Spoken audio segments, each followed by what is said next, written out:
My name is Saif-Ullah Khan, and I am a Canadian citizen. Born and raised in Canada, my life has been full of privilege, wealth, and security. Of course, that's through the hard work of my parents, Shireen Ahmed and Abdul Rahman Khan, but it's also through my grandparents, who settled and immigrated my family into Canada. Let's start off with my mother's family. My papa was born in India, but moved to Pakistan when the partition happened in 1947. He was a toddler at the time. For those of you who don't know, the partition was an event where the Indian subcontinent was split into modern-day Pakistan and India. It was a bloody event, as there was a huge power vacuum when the British left, inciting lots of violence and death. Thankfully, my papa's family was pretty wealthy, and he went on to grow up and start his young life. After receiving a tip from a friend to go to a British Commonwealth country for university, my papa applied and was accepted at McGill University, which was very prestigious in the world at the time. So he sold all his inheritance in Pakistan to pay for his tuition and came to Canada as a student in 1963. My Nan, on the other hand, is from a city called Peshawar, which is next to Afghanistan, where her family is originally from. She grew amongst her siblings and cousins in a very wealthy family, and got married to my papa later on in a city called Karachi. My Nan always wanted to be a surgeon. After studying hard, she got accepted into medical school in Pakistan, but was declined from becoming a surgeon, so instead she specialized in pediatrics. Now back to my papa. After studying super hard at McGill and working in the coal mines to make money, he went back to Pakistan and got married in Karachi in 1972. Right after marriage, he brought my Nan over to Canada to start a new life and settle down in Nova Scotia. Sometime after that, my uncle was born, and then a few years later, my mother, an event important to my own existence. My papa received an excellent job at the CBC and worked his way up to an executive position, possibly being the first Muslim Pakistani to do so. Unfortunately for my Nan, Canada declined her specialization, so she had to restudy pediatrics in Nova Scotia at Dalhousie University while she lived. But she persevered and did it, and happily goes to work in the morning to this day. In fact, she once came to my sister's birthday party on a Sunday night and flew out Monday morning at 6 a.m. because she didn't want to miss a single minute of work.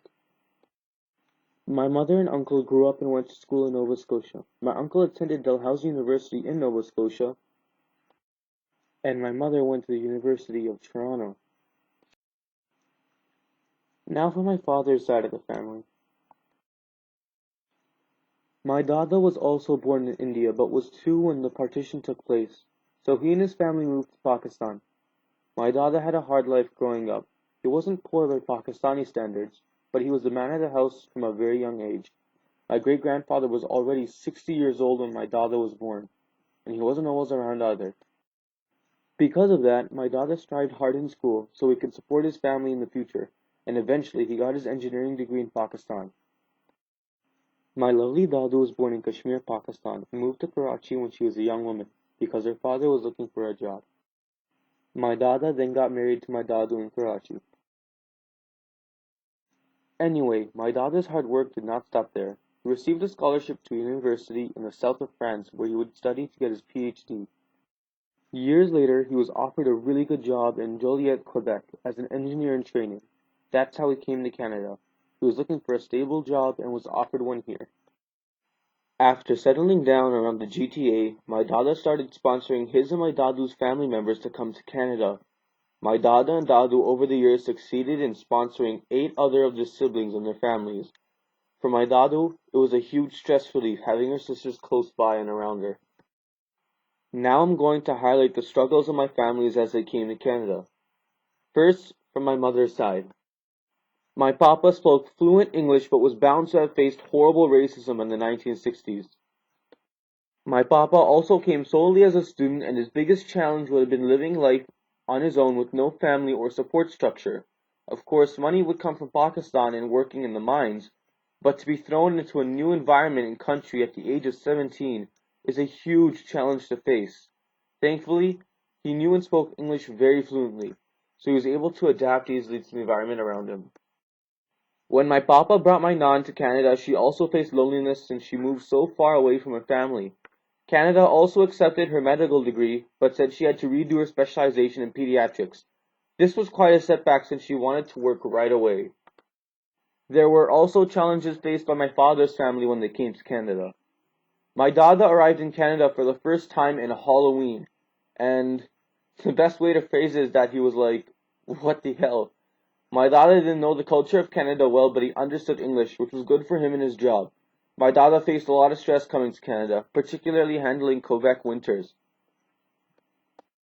My dadu didn't speak English, which was a huge language barrier, and she missed her family and was put into an unknown environment.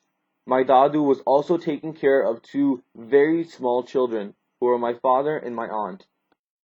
But as always, my family pushed forward and overcame these challenges. My papa worked and studied very hard to go through his education and then later to establish his family. A major help was how immigrants were alone in majority white communities would bind together to form a new sense of family reflecting their culture or religion. My nan also worked very hard to balance her family, being one of the only women of color in her program while studying in Nova Scotia. My dadu took language classes and bonded with similar immigrant families to try and create a broader sense of community and family between them. My dadu and dada quickly started bringing family to Canada and thus had more relatives to live with. My dada worked super hard and sponsored his family and extended family to come to Canada. Thanks to the efforts of my grandparents, I grew up surrounded by my cousins, which was a blessing I will always be grateful for. Because growing up, we've had some really fun times. It's apparent that my families and grandparents did not emigrate to Canada fleeing a conflict, but rather came as economic immigrants looking for jobs at a time when Canada was opening its arms to the world.